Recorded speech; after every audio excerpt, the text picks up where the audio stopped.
Hello viewers, Super GT here. We're going to jump into some daily races on Gran Turismo 7. It's beginning to resemble that of GT Sport in the sense that we now have balance of performance turned on and Interlagos 5 laps in Group 3 cars. And I actually counted it. This is a combination that came up in GT Sport 500 million times. I did count that, and that is actually a fact. But we jump in. Let's see what we can do in this first race. I'm gonna be using the Porsche 911 and starting dead last in the pack. Let's see how many positions we can gain from here. Up behind the VW Beetle to kick this one off, and Interlagos. Great circuit for overtaking, especially down here at turn 4. Launching up the inside. Guy wanted to turn in, but we're going to take the position anyway. And the main thing I wanted to see here, and you can see it a bit better starting at the back of the pack, is the balance. The BOP, is it actually balanced? That's a key question, as the balance of the game is going to be different compared to GT Sport, as much as the similarities might be apparent with Interlagos Group 3 5 laps. The way the cars handle, the way the balance is actually going to be quite different. So I have a yellow flag here, someone off on the left hand side. We're going to gain a position, up 2 positions on this first lap. Not too bad. It is quite hard to overtake, a lot of cars on this because you do have the rolling start. The cars are quite spread out. We're going to go up the inside though and prove my theory completely wrong and overtake a third car. Up into 13th. So the race going well so far. Up behind the McLaren into lap number 2. Are we going to send up the inside? No. Although the Porsche, I would say that it actually handles very well on this infield section of Interlagos. This guy, not quite sure of his line. Drifting wide, we're going to go up the inside, take 12th. Now with the Audi R8 to try to contend with. The Finnish driver here, a little bit wide. And then I wasn't quite sure where he was going to go, and it just kind of slowed up. Went past him on the exit. Then there was a nice little drag race between the two of us up the hill. And then thankfully he backed out and I took 10th position. So it really was a case of just trying to catch up with this little group. In front there was a yellow flag, not sure what was going on there, but we did gain a position actually when someone quit the race, finishing that one in 9th. So we gained 7 positions, but it was clear that there was a hierarchy within this race, and really at the top of the tree was the Peugeot RCZ. As you can see, they're top 3 positions. Now what I wanted to do is not use the Peugeot just yet and try to really get to grips with the 911. As you can see, they're setting some consistent lap times, a little bit off where I need to be, but consistent nevertheless. So getting down to a mid 32, but some of the best times were in the low 31s or into the 30s even, so there's a fair bit of work left to do. So in this lap here, as you can see, that ghost, that is a ghost of Psydog, who did a 32.2. So a couple of tenths quicker than my lap. I thought let's follow this ghost, see if I can beat it and chip away a couple of tenths. At the end of the lap, this is where I was losing a lot of time, in the final corner, Glock corner, as it is now correctly known. So for hitting the apex, have to go on the power as early as possible, and I do a good job of that, or an okay job of it, and just creep ahead of the ghost at the last moment, crossing the line to complete a 32.1. I think that was a pretty decent lap for that car, and it put me in 3rd position on the grid for this one. So we're not going to fight from the back. Let's see if we can challenge the Peugeots and have a good race here. Well, the Mercedes just behind. And the thing about that Peugeot really is its stability. There's lots of cars which are actually just horrifically unstable and just very just not good to drive at all. For example, the BMW, even the Audi R8, Lambo, when they're on BOP, they're just very, very tricky to drive. When you tune them up, it can be a little bit easier, but the Peugeot is certainly a car that it just grips a lot, and you don't really have to worry too much about the car oversteering too much. So we're going to try and beat it here. Now this guy, unfortunately for him, he had a rather sad moment here as he turned left out of the left-hander, so the left-hander ended, but he continued turning left, which is not advisable really from my point of view, and the result of that was he lost many a position. We're going to gain second, 1.5 seconds away from the lead. So one of the Peugeots has been dispatched. Can we get the other? So we're going to take a look at the gaps here, as you can see, top left of the screen. And I felt as though this was going to be a very tough race to try to catch up with this guy, as he was clearly quick and in a good car. So if I could just chip away a couple of tenths, maybe get into that slipstream range of 3/4 of a second, as we should all know by now, then maybe the pressure would get to him and the dynamic of the race would change. Into the final corner ahead of lap 2, going purple, but then again you always go purple on lap 2, so that's basically useless information. Onto the main straight, gap down to less than 1 second, and it was 1.5 at the start of this little mini clip here. So I'm definitely gaining, and there might be a mistake or two in this guy. So if we can continue to hound him, then there's always a chance. Setting a 1:33.1 on that lap. And it's always good to set the fastest lap because everyone on the screen can see it. Everyone can see it on their screen is what I was meant to say. So if they're a little bit distracted by that, it might put them off. 1 lap later, and well, he actually pulled away. He gained a tenth or two on me on that lap. So with 2 laps left to go, I need to gain a second here to try to overhaul him. And I had a really good run through turns 1, 2, and 3. The centre S's, and got that gap down to 3/4 of a second. And it was actually the infield where this Porsche was actually very good. Handling wise, this car was very nice to drive. And as you can see here, getting as close as I've ever been in this entire race to the leader, with the final lap beginning about 6 tenths behind. So in with a shout here. The only problem I have really is that we're not going to go down in towards turn 1 again in this race, because this is the final lap, and that is often the best chance to overtake around Interlagos. So we're going to have to try and be creative here if we do get close enough. Down towards turn 4, over the curb, back on the power as early as possible to get the drive around turn 5 and then up the hill towards turn 6. And again, just look at this, right in the slipstream, making sure we get every possible gain we can get. Into the infield. This is where I know, based on the previous 4 laps, that I'm going to be fairly strong through here compared to the Peugeot. So we can just slowly begin to get onto the back of him. And into this one, he actually goes defensive, so he certainly knows that I'm there. And I was a little bit surprised by that, to be fair, because I don't think I would have gone for it from that far back. But he was just taking no chances. But through here, just makes a... I don't know what he's doing. Just forgets to accelerate for a second, and then I take the inside line into the final corner. It's like Lewis Hamilton in 2008, and he's Glock and I'm Lewis, and the job's done. We got the lead, although it wasn't the lead back then, the Lewis Hamilton example.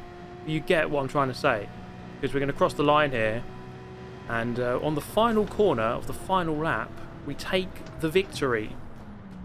So that's really a lesson in keeping your lap times as good as possible, even if you don't think there's a chance. There might be a chance. So we win that one. So it is possible to beat the Peugeot in something that isn't the Peugeot. I'm going to go again here, and I'll quickly recap this race because it wasn't as successful. The 3 Peugeots in front managed to pull away quite quickly, and I was just keeping in touch with them. We had another moment here with this Spaniard going through a left-hander and just continued to turn left, and he visited our good friend Barrier, which isn't really recommended in my opinion. So he lost many positions, actually just a few positions. The Austrian here, who wasn't turning left out of left-handers, actually made a bit of a mistake through turn 2 there, colliding I think with the leader. Gave me a vague chance of getting second, but it wasn't really to be. I couldn't really make it happen on this occasion, so it would have to be a 3rd place, which is still not too bad. I was actually quite pleased I was able to stick with these guys and finish only 1.1 seconds away from the lead, so it wasn't too bad. And eventually we got enough money, because we all know how damn long it takes to get any sort of money on this game. I was actually able to afford the Peugeot, although it pretty much bankrupted me. So I had no money to really afford anything beyond this. But now I have the well, apparently the best car for this race. And jumping into some qualifying here, actually interestingly, I did 4 laps and I wasn't actually able to beat my Porsche time, but I was just getting used to the car, so there was more potential. So that wasn't truly reflective of the pace of this car. But we jump into this one, right, and this guy was very quick. I started each race second, started this one second, finished second, within a second of him on the finish. But how about the second try? Could we try and beat him? Well, actually no, because once again he was very fast and I couldn't really do anything about it. So what I thought I'd do is add a new livery to the car, which we all know really helps. And what I did was just finish second again, because this guy was just too damn good and I couldn't really do anything about it. So I pressured him all the way. I was getting quicker with each race, which is still a positive. Yes, it was second place, but we were getting faster. That's a good thing. So I thought I'd watch one of the top 10 replays from Quintin here, just for a couple of pointers on how to go a little bit quicker. And it's really about getting that speed, the exit speed through the center S's, and really going to town on the track limits. And here, actually, using a bit of the grass on the entry into the final corner. How about that? Keeping it in third gear and keeping the minimum speed up quite high through that final turn. So with that in mind, we jump back into qualifying, try to improve upon our 32.1, which we set in the Porsche. If I could just go into the 31s, I think that would be a solid improvement and I'll be happy with it. So trying to get the abuse line down through the center S. I'm sure he's turning in his grave just watching that absolute hideous atrocity of cutting that corner way too much. But there you go.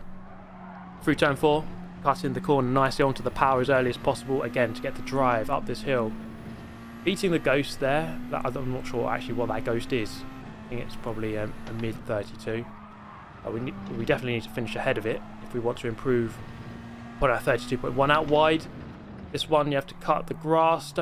Well, I think maybe my right wheels might have cut it slightly. This one requires patience, onto the power as early as possible. Get the rotation mid-corner, then onto the power. See the Ghost going a little bit wide. This corner just seems to go on forever. I found that touching the curb unsettled the car, so I didn't really want to do that too much. This one you do want to kind of just touch the curb. Hint of a lift, back on the power.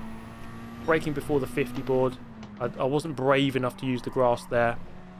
So sticking to the tarmac for the time being. And that felt good. You see how much of a gap I got onto the Ghost. As we round out this lap, it's going to be a 1:31.8, so a solid improvement of about 4/10, and it put me on pole position for this next race, which was on the next day, incidentally. And our Italian friend who beat us 3 times in a row wasn't here, so I was able to win this one quite convincingly by a couple of seconds. I started again, did another race, and also won this one by a couple of seconds, about 4.7 seconds. And doing the whole race in about 7 minutes 47, which was quite a good total time.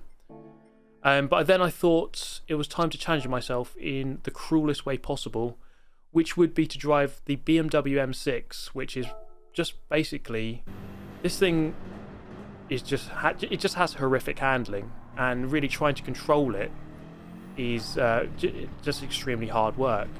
In fact, I've driven this infield, right, and you can see here just having a very hard time with it, because the car doesn't turn. It has horrific understeer, then it has horrific oversteer. I don't really get it. Plus, it weighs about the same as a Planet, which really doesn't really add up to the fact that the car just handles really badly and has really bad traction, because it should have lots of grip given its weight. It doesn't really make any sense at all. So there's lots of enigmas with this vehicle, and it's going to be a very difficult race here to try to bring this one home without dying, simply because getting on the power usually results in wheel spin, which usually results in facing the wrong way in the barrier. So we're going to give this one a good go. We've got pole position courtesy of our lap time with the Peugeot. So we do have some advantage there, starting towards the front of the pack, or at the front of the pack. given the width of the car, I could probably realistically block everyone, given how wide it is. But the main issue with this is the infield, as we are entering it now. And you turn in, and then you need approximately 10 working days before the car actually turns, because it's that bad. It really is shocking. And I've looked through a telescope and seen planets turn quicker than this. It really is quite awful. So into turn 1, lap number 3. Oh my goodness, that guy from Holland sending up the inside. It might have been Max Verstappen on his alt account, I'm not sure. Car snapping away on the exit. And now surely I'm going to be under threat going down the back straight towards turn 4. Although it must be said that the power in the BMW is actually pretty good. So that's the one upside of this car. The power unit from the BMW boys back in Bavaria, they're doing a fantastic job there and actually giving me plenty of power. But then through the corners it's just shocking, which is quite a bad thing because Interlagos has basically all corners apart from the straight. So it's quite a tricky circuit to contend with in this kind of car. On the exit of turn 12, getting a decent exit there actually, and you see the guy in third has a penalty. So the numbers of challenges to my crown, well, is rapidly dwindling. And at this point now, on lap number 4, there's only one person left who can actually challenge the BMW M6 for the victory in this one. And we're going to jump forward to the end of lap number 4. So one lap left to go here, and you see just how close he is. And despite my power advantage, I am going to have to go defensive here because he does have the slipstream. I'm very conscious of his presence here and the fact that he could very well go for an overtake into turn 1. So I'm going to keep it to the left hand side, force him to the right, and then force him narrow to the right hand side of the track, make sure he can't do the old switcheroo. And we've successfully defended the position. It's now a case of not dying from here to the end of the race, which is harder than it sounds. And it might look like an easy car to drive, I can promise you it just isn't. I'm having to underdrive deliberately. My fastest lap is a 133.9, which is about a second off where I need to be. And it's about a second slower than what I was doing in the Peugeot. In fact, more than a second. I was doing mid 32s in the Peugeot. So this is well off the pace. I'm really quite slow here. So it's kind of a miracle that I'm anywhere near first place. In fact, I'm still in first place with half a lap remaining in this one. The pressure's still on. Del Boy there in second hasn't really challenged too much apart from that one half look in towards turn 1 at the start of this lap. So through there, that corner is awful. Takes about 8 years to go through it. And it's just a case of being patient, sticking to your line. And, you know, if you're on the racing line, there's not much the guy behind can do if you just park it on the apex. Through the final corner, and it looks like we've got the job done. Driving up towards the line, he's in the slipstream.